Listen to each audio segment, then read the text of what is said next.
we'll look back at the year 2025 in review, part 1, with guests including Ted Nugent, Christina Bobb, Dr. Robert Malone, and the late Charlie Kirk on this episode of United Patriots Uprising with Gary Binford.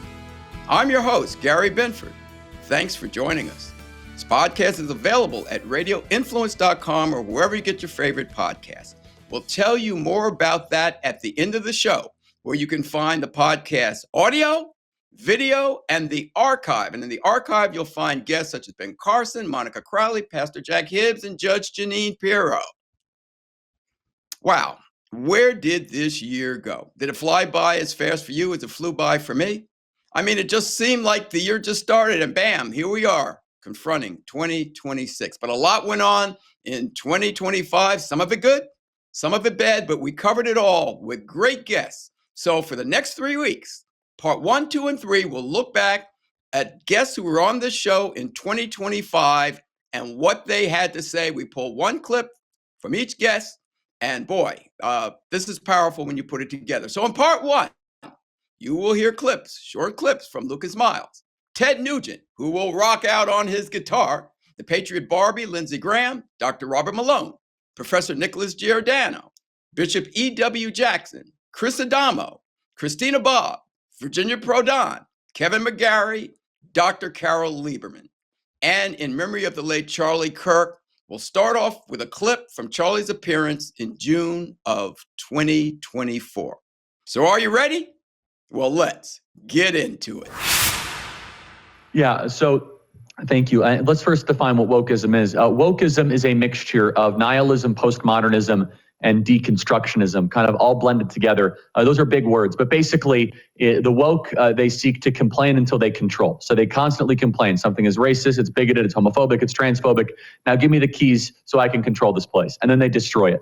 When Elon Musk calls it a woke mind virus, that is a perfect way to describe it because it operates as a virus or a bacterial infection. It takes over a healthy host and will destroy what something pre-existing already existed. It's very important to understand, though, the woke have never and will never build anything. It's not about the woke. They cannot use the principles of entrepreneurial activity or wealth placement. It is about destruction and depletion and eradication. And so we describe in this book who they are partially, and then more importantly, what we can actually do about it to defeat them. You know, there were few things that irritated Charlie more than trembling and weak pastors. And I think we saw a lot of that this week. Look, I try to be as understanding as possible. We focused we did a Friday vigil for Charlie at our church. I still pastor a church in South Bend, Indiana area, in addition to being the senior director for TPSA Faith. And then our Sunday morning service, I taught a message called The Martyr's Crown. If anybody wants to see that, then go to Influence Church on YouTube. There's no I in front of Influence, just capital N. And so we really honored his life. I felt like we created an opportunity for the community to grieve and to really celebrate the witness that he had. Look, people have, Charlie's by far the most well-known Christian martyr in our generation, and possibly in a long time, honestly.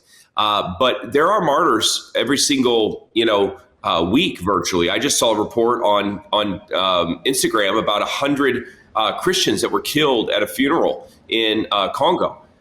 This is, martyred for their faith by extremist groups. All of them deserve mention and recognition as we come across them. We can't possibly, though, find every single one and honor them. That becomes a full-time job, unfortunately. But in the case of Charlie was a national figure. This was done in the public eye. Everybody saw it. It went around social media. Most people saw the actual video of the assassin's bullet. This is something that was worth addressing. When you think about the early church in Acts, Stephen was stoned to death. James beheaded. Eventually, Peter and Paul were killed in Rome around 64, 65, 66 AD. Can you tell me that the church in Acts wouldn't have mentioned their deaths? That they would have overlooked them? That they would have ignored them? That they would have just said, oh, you know what, we don't talk about that stuff. I know Paul was trying to get to go to Caesar and do politics in Rome. We didn't want to bring that up. we just don't want to mention that. Of course they didn't. They would have honored these things. In fact, they actually honored his relics. I'm not suggesting that we honor Charlie Kirk's relics here, but what I'm saying is that the church has a long history of celebrating and honoring those that give their life for the sake of the gospel. And for a pastor to try to, skirt this to just, because they're afraid of the split that might happen in their church, I think shame on them. Our job is to preach the full counsel of the Word of God. Obviously, I'm charged on this because Charlie was my friend. But I would like to think that if I didn't even know Charlie Kirk, I would still feel the same. Because anytime somebody gives their life for the gospel and the dedication, the intentionality with which Charlie lived, I'm not saying he's perfect. I'm not saying that we should deify him or anything like that. But Charlie pointed to Christ, and he's led more people to Jesus than most pastors have. And I think that's worthy of mention. I'm a defiant son of a bitch. I think God gave me a brain and a heart and soul. The trouble I've found myself in life is because I've erred on the side of empathy. I've erred on the side of compassion, and I might feel sorry for somebody who's making stupid mistakes, even though I fight and try to get them back away from the drugs and the alcohol and the stupid, predictable, stereotypical rock and roll lifestyle. It's so stupid. It's so suicidal. I survived because I loved, as I still sit here before you, I love the musical delivery. Even if just I don't know if it comes across on Skype, but I got this beautiful Gibson Birdland guitar, and I just sat down before you came on, and I went.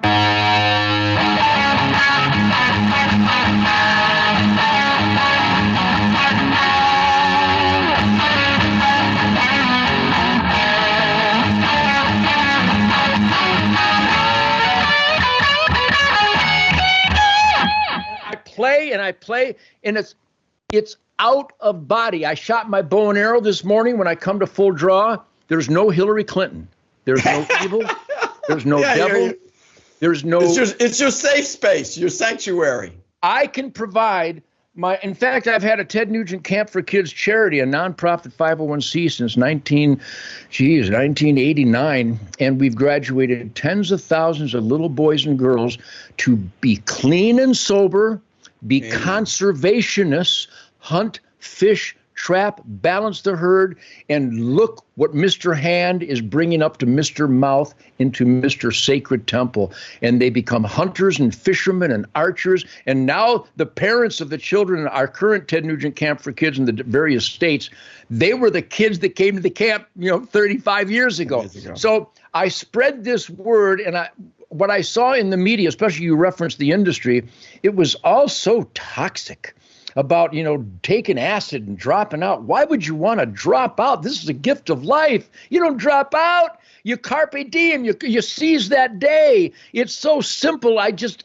My brain doesn't know how to process liberalism. It's so toxic. It's so cruel. A mental disorder. It's a mental disorder.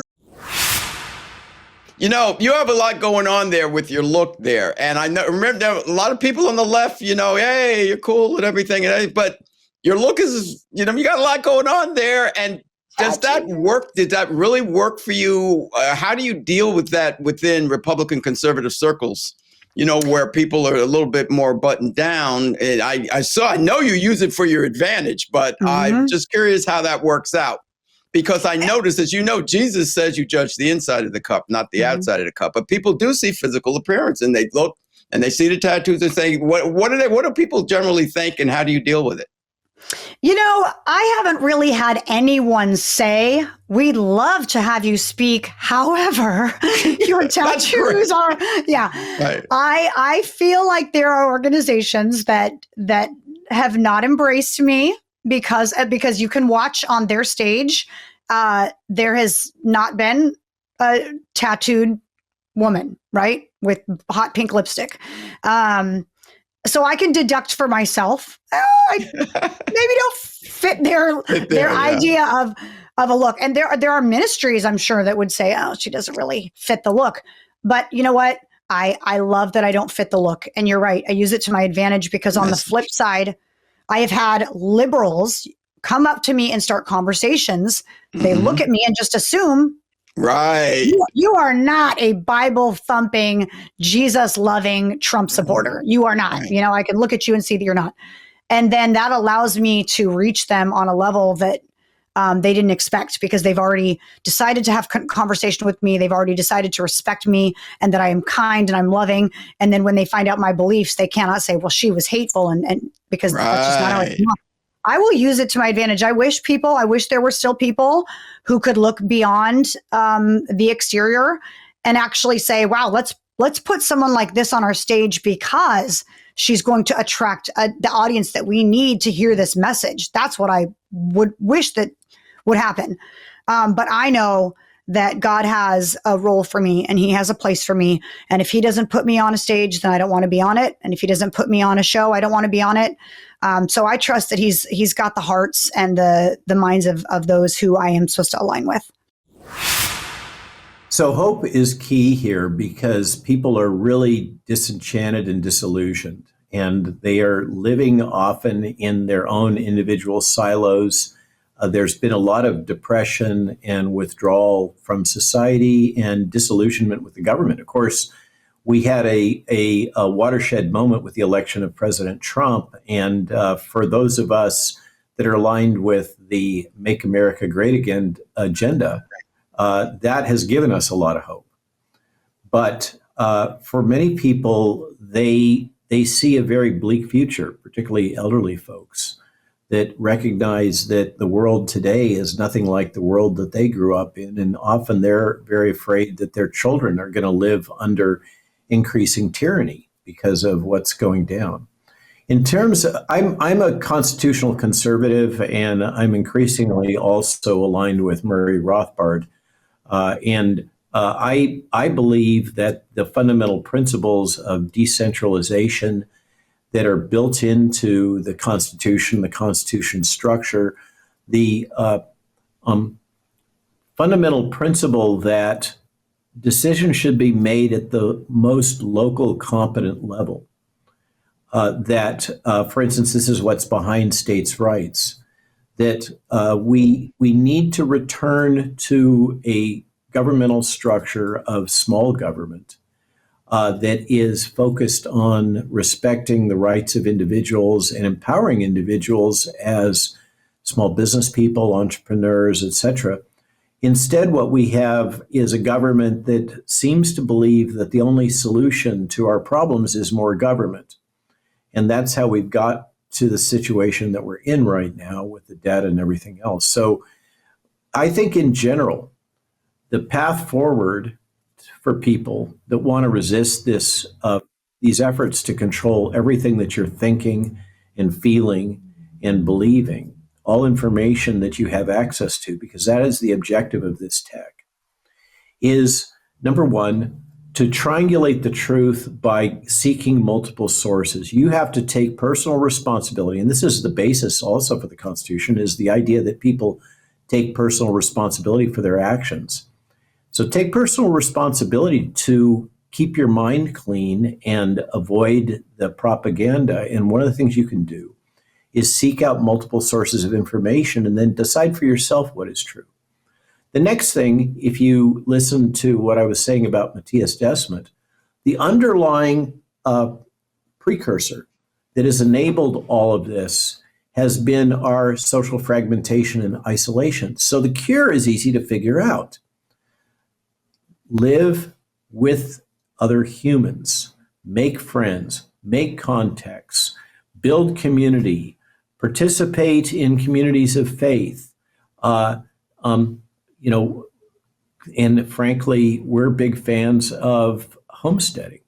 So build community, strengthen your interpersonal relationships. Don't stay isolated behind your cell phone dealing with social media. Get out and actually meet and talk to people, including people that you disagree with. The third thing, in my opinion, is that you really do need to educate yourself about the nature of this tech. And that's the purpose of the book, so that you know what they're doing, how they're doing it. And by the way, their strategies and techniques, these people that are trying to impose this on you, are constantly evolving. I just had a broadcast with Tim Pool, and we talked for an hour afterwards. And he has got insights into what's going on in social media right now that I had never heard of. I mean, that everything is changing constantly. They are constantly evolving, and you have to stay aware and on top of their tech. So community, personal responsibility, understand what it is that they're doing, and try to seek your multiple sources of information and figure out what seems to be true for you. Don't rely on anybody, including myself, to tell you what the facts are. Figure it out for yourself. So there's a couple of things with that. First of all, if we look at elections, understand that when we look at elections, most Americans who are eligible to vote actually don't vote. Okay. If you look at local elections, it's usually between only 10 to 25% of eligible voters actually turn out to vote in local elections. If you look at statewide elections, it's anywhere from 35 to 50%, sometimes a little bit over if it's a governor's race.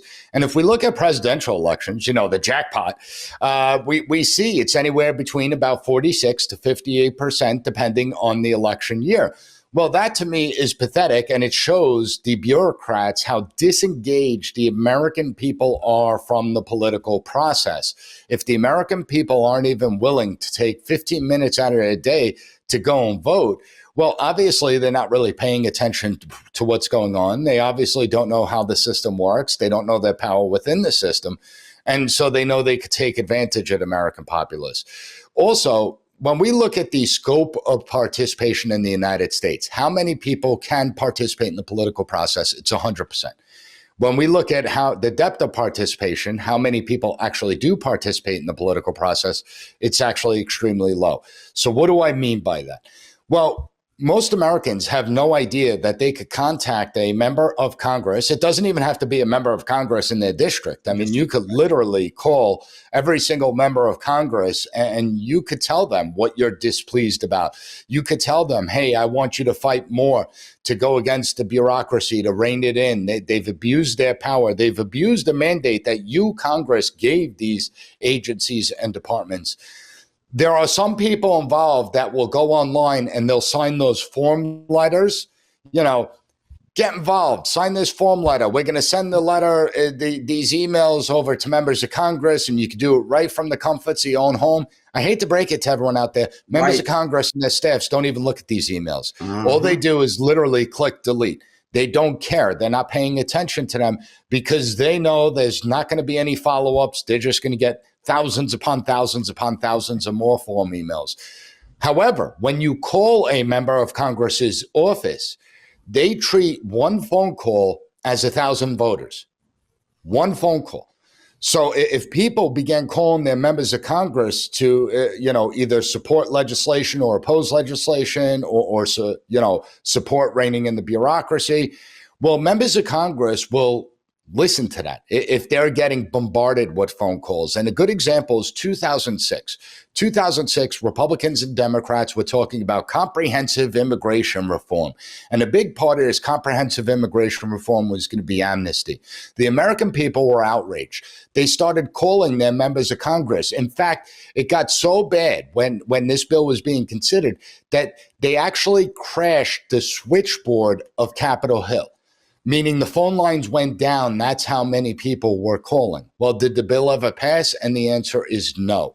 So it shows you the power that the American people have when they actively get involved, not passively, like sending a form email that's, that says the same thing that 10,000 other emails. What about personal letters? Those absolutely work, because if someone took the time to write a personal letter and pay the postage and send it out to a Congress member's office, that person is going to vote. I mean, a member of Congress knows that person's going to vote. So if the congressional mailboxes are being bombarded, and it doesn't have to be handwritten, it could be typed out and signed with your name, but if their mailboxes are being bombarded, not the virtual mailboxes, the real mailboxes. Again, that's something that members of Congress pay attention to, because remember, members of Congress are weasels. They want to keep their job. To them, it's about getting reelected. And so the more active people are, the more they're participating in the political process, the more likely they're going to vote. And those are the people that our men and women in Congress want to cater to, because those are the ones that could take them across the finish line. So there are things that we can do to get involved at the local, state, and federal level. We just haven't exercised these powers in so long. And let's be honest, most Americans were never even taught that our representatives exist for several reasons. Yeah. Passing laws is actually the least of their responsibility. The most responsibility they have is representing us in the federal system. If we have a problem with the department or an agency, if we have a problem with getting a government program or, the bureaucratic red tape, we're supposed to call our member of Congress, and their office, Constituent Services, is supposed to call over to the agency that we're having a problem with to try and resolve it. That's why they're called representatives, but we've forgotten that. I hate to have to go here, but I'd be remiss if I didn't, because I have too many friends, former friends. They don't talk to me anymore, or they're out of my life. I have too many friends and know too many people since I've gotten born again. Because once I got born again, I understood it's no longer black and white, rich or poor, male or female. Amen. We have the Father, Son, Holy Spirit. That's the holy trio. They have the unholy trio: race, gender, and class. That's what the Democratic Party, the Marxists, communists, they pit black against white, rich against poor, male against female, create all this division, then ride in with big government to try and correct it. So I hate talking about race. However, I know too many people, they're deacons, deaconess, they're elders, they're in the church, they're in the quote unquote black church. There is no such thing, because there's only the body of Christ church. But anyway, I remiss. But I have all these people who wave their hands in the air and praise Jesus like they don't care.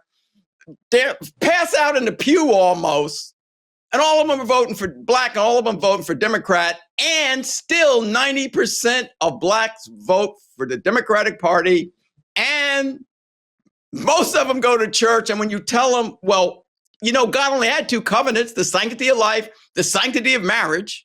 So you can't kill babies, and it's one man and one woman, and the two shall become one. Well, there are others. What? Please. Wrap my head around this. Well, I say this, McGary, you tell me what your identity is. You tell me what identifies you, and I'll tell you what your God is. So if you tell me my identity is I'm a black man, then your true God is blackness. Mm-hmm. If you tell me I'm a disciple of the Lord Jesus Christ, I'm a Christian, I'm a follower of God, I'm a child of God, that's an entirely different thing, isn't it? And sadly, I really believe the same spirit that caught the antebellum church, the church of predominantly Americans of European ancestry. Some of them were slave owners, not that many, but some of them were slave owners. But they turned Christianity into a racial religion. God had a plan for the white man, and that plan, the black people are in this position. And so instead of preaching the true gospel of Jesus Christ, which is good for every human being, they turned it into a racial religion, which was meant to create racial solidarity and to justify the subjugation of these other people that they were using as slaves. And sadly, too many predominantly black churches are doing the same thing. They turn race into a religion, and the villain now is the white man, and he's the primary issue. I've gone to the churches where I've heard preachers spend 5-10 minutes talking about the white man this and the white man that, and the folks downtown, and I'm thinking, that's not the gospel of Jesus Christ. And besides that, if you're serving God, why are you talking about some group of people as if they're the problem? The Bible says we wrestle not against flesh and blood, but against principalities and powers and rulers of the darkness of this world. But to me, what that means is that's your real religion. That's what you really worship. I had a preacher tell me one time who was bringing Louis Farrakhan into his pulpit, and I confronted him about it. And I said, why would you be bringing him in? I said, putting him behind the holy desk like that. I said, how can you do that? And I'll never forget his answer. He said to me, well, he may not be a Christian, but he is a brother. Well, he may be your brother. He's not mine. There you go. Being black was more important than whether he believed in Jesus. And that tells you what that preacher was really worshiping. He was worshiping race, not righteousness. Well, we could take it back quite a few years, but I'm going to take it back specifically to 71 when Saul Alinsky wrote his Rules for Radicals. And for starters, we need to understand, he called it a primer for leftist activists or something. I forget how he worded it. It was obviously just the handbook that they used to, it wasn't rules for the majority. How do we, as the majority, as what everybody really wants, how do we bring about utopia for America and the world? It was rules for radicals. How does a little fringe get in there and use dirty, manipulative, coercive tactics to expand its influence way beyond its numbers? It worked, and it worked really well. They started doing these things, and our side was just defenseless against them, not because these people were invincible, but because we didn't understand how they were operating. And many years back, I started watching this and thinking, we're losing battles that we should be winning. It's like they put a snare out in the middle of the road and we walk right over and step in it. And then we wonder why we're in this totally indefensible position where they absolutely are advocating something that should be obviously evil, except they're not calling it that, and neither are we. And so I watched and I saw these patterns developing that they were using. It was never straightforward. Going back to Marx, it's always been a pack of lies. It can only, if you have an ideology of lies, it can only be advanced through lies. And yet it requires the cooperation, tacit cooperation of your opposition to work. And so there's a couple of premises that are like the overarching premises of my book. My response, Rules for Defeating Radicals to Counter the Alinsky Strategy in Politics and Culture. The two premises that I really try to drive home throughout it, and we got to get this straight in our heads and never let go of it. Number one, leftists never care about any cause they claim to champion. And I underline any, and I challenge people to prove me wrong on that. They never care about any cause they claim to champion. They just use the plight of others very selectively to try and get on this moral high ground and grandstand to advance their real agenda, which is the amassing of power. The other thing, and this is what really inspired me to write the book, is I realized that this Alinsky strategy, and we can go into that in greater detail in a minute, but the Alinsky strategy, which is to attack, to marginalize the target, put them, freeze and isolate them, put them on the defensive, that strategy only works on those who allow it. And the minute you stand up to it, the minute you come back at them and you don't accept their premise that you're the evil person for whatever reason, and you come back at them, all of a sudden they lose all power over you. And so these are the two overarching premises of the book. Now, you still have to read the whole book because they have a million different ways of ensnaring you and convincing you to start playing by their rules. And the minute you do that, you're fighting a totally defensive fight. And, pick your sport. If you have only the defense team go out in a football game, you're going to lose because you never make a touchdown. Okay. And the same principle works in these public debates and things where they're on offense and they're attacking you and calling you names. And I don't care how absurd it is, they're calling you names. And all you're doing is trying to prove that you're not that bad person they say you are. You're never going to advance. Maybe you can do damage control, maybe not. But the point is you're continually losing ground. They're continually gaining ground.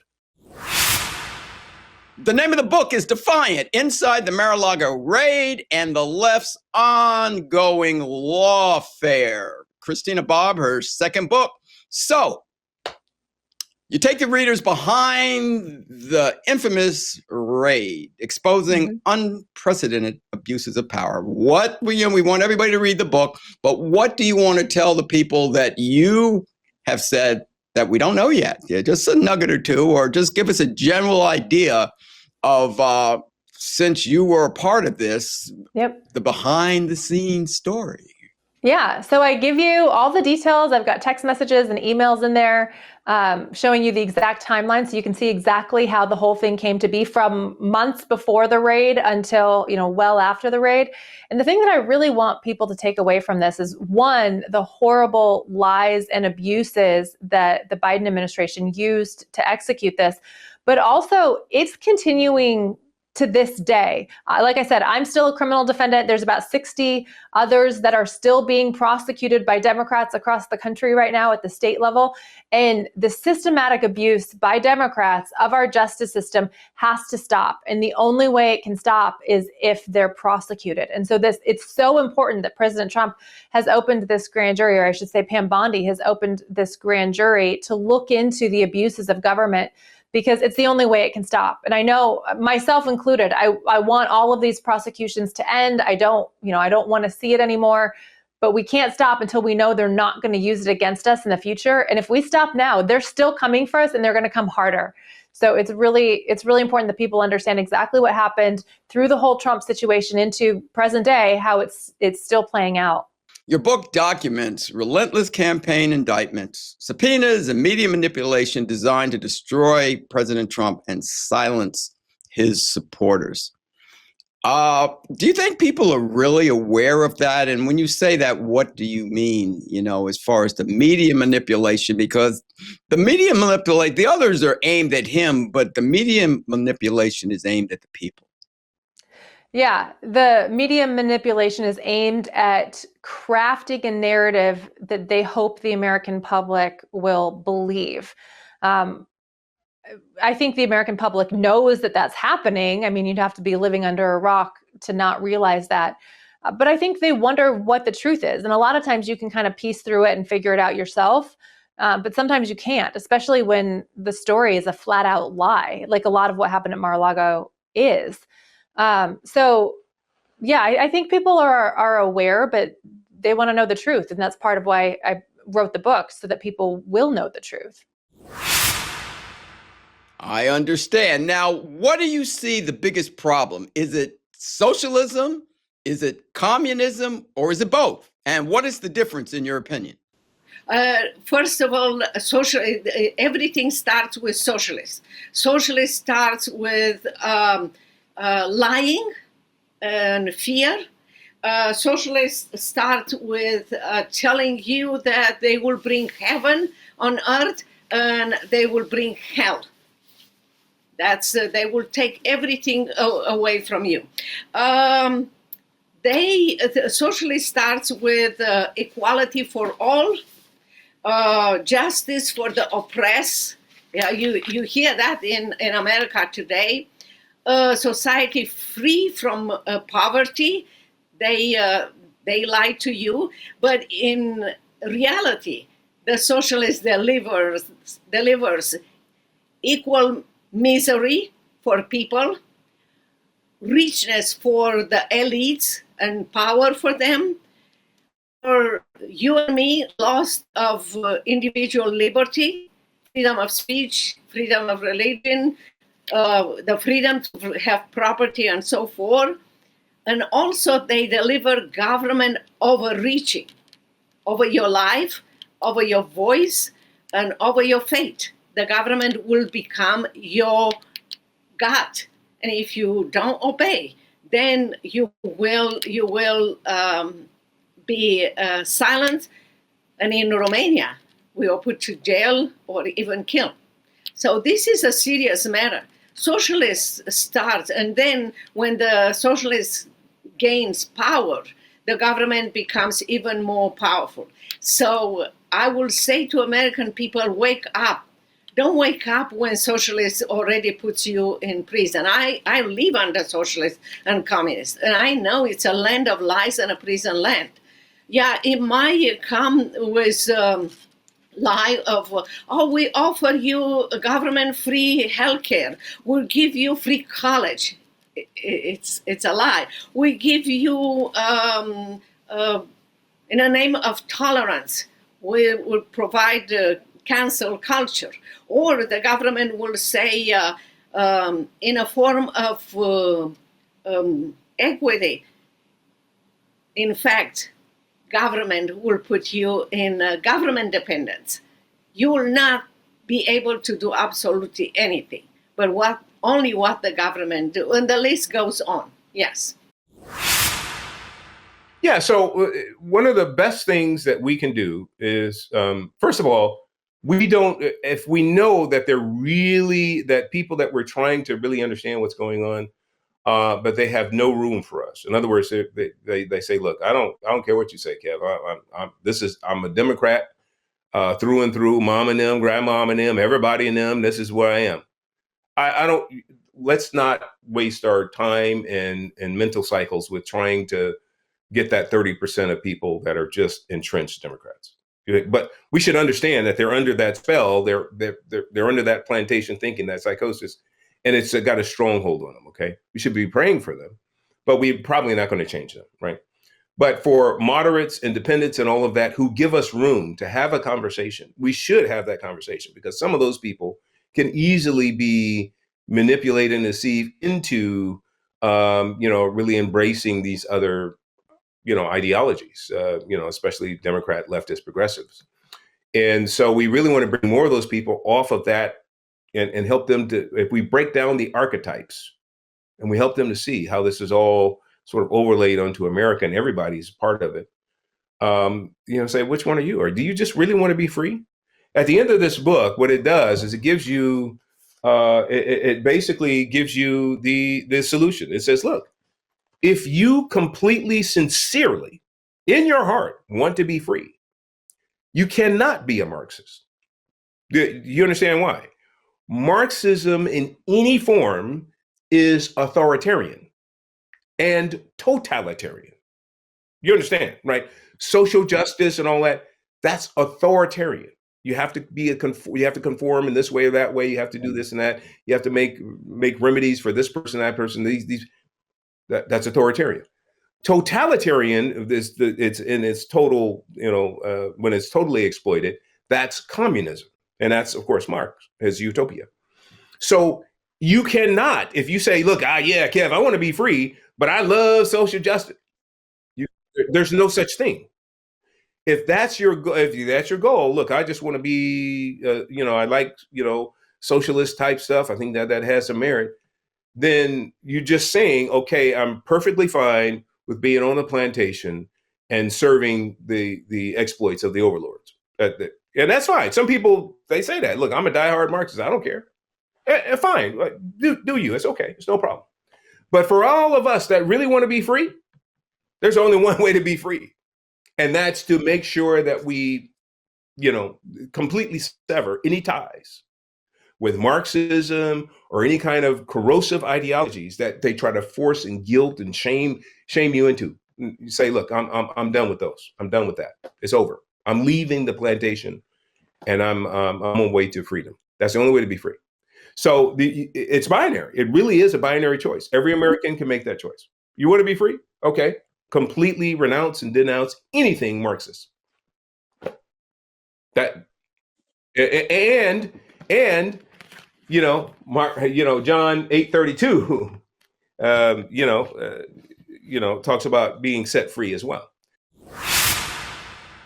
And we need you, because we need somebody to let us know, what is this we're seeing? Now, you say the symptoms of Trump derangement syndrome mirror mass psychosis, where people lose all rational thinking when it comes to Trump. You were quoted recently in the dailymail.com stating, quote, Trump derangement syndrome isn't just a joke. It's a legitimate psychological phenomenon. Please unpack that, because, there are people who say, the anti-Trump crowd just need to suck it up like we did when Obama and Biden were president. Or in the case of Biden, maybe president. Yes. Well, they call it, instead of Trump derangement syndrome, they call it Trump devotion syndrome. They call us crazy. Trump derangement syndrome has been around for quite some time, during his first term. However, it was never like it is now. And when he was running for president this time, I was hoping that it would kind of gradually go away as once he got inaugurated. I was at the inauguration, by the way. Once he got inaugurated, and people started to see that he was putting these plans, these orders into process, into effect, and they would realize all these things are great. Well, that hasn't happened because there are people who are refueling this TDS, generating it, causing people to get more and more angry. So it's not going to go away for a while, which is why I am in the process of proposing it, finalizing the diagnostic criteria, finalizing the whole proposal to put it in the form of DSM. DSM, the Diagnostic and Statistical Manual, is the book that the American Psychiatric Association writes. It's the definition of different disorders. And the purpose of it is not only to have an even playing field so that mental health professionals could talk to each other and be in the same language, but it's also for insurance companies because they determine, it wasn't for them, but they use it to determine how much money they're going to be spending on how quickly somebody should get well from whatever their disorder is, which is really absurd. But anyhow, my formal diagnosis is an irrational, quasi-psychotic hatred of anything Trump, resulting in rage and over-the-top efforts to destroy him and his work. And we see that with the Teslas, for example, and also with J.D. Vance. So the point of trying to get it in getting it in the DSM would be that people with TDS can get treatment, can get their treatment paid for. Weren't they some outstanding guests, everyone? And boy, they had a lot to say. But we're just getting started. In part 2, you will see Alex Newman, Claire Lopez, Jim Daly, Tim Rivers, Elena Barbera, Charles Gasparino, Sam Sorbo, Debbie Krolitis, Daniel Greenfield, Cheryl Chumley, Samuel Tolley, and we'll have another clip from the late Charlie Kirk. That will be the next podcast. And boy, if this one rocked the house, they're bringing the heat again in part 2. This podcast is available at radioinfluence.com or wherever you get your favorite podcast. You can find the video version at YouTube, Rumble, the God Family and Country Television Network, the Rose Unplugged Media Network, vachristian.org, the America First Warehouse.com, yournews.com, obbmnetwork.tv, WeSeeYouMedia.com, and the Queens Village Republican Club.com. Wherever you go, please leave us a rating, leave us a review, let us know what you think about the show. Now, if you go to radioinfluence.com/category/United Patriots Uprising / you'll find the audio archive from before when the show was strictly audio. And there you'll find guests such as Ben Carson, Monica Crowley, Diamond and Silk, Lieutenant General Michael Flynn, Pastor Jack Hibbs, Mike Lindell, Judge Shanine Pirro, Wayne Allen Root, Brandon Tatum, among the more than 150 guests that were on the show before we turned to video in 2024. If you want to hear those audio podcasts, go to radioinfluence.com/category/United Patriots Uprising /. Well, that's it for this show, everyone. And here is wishing everyone a blessed Christmas. And until the next time, this is your host, Gary Binford, saying God bless you, God bless your families, and God bless America.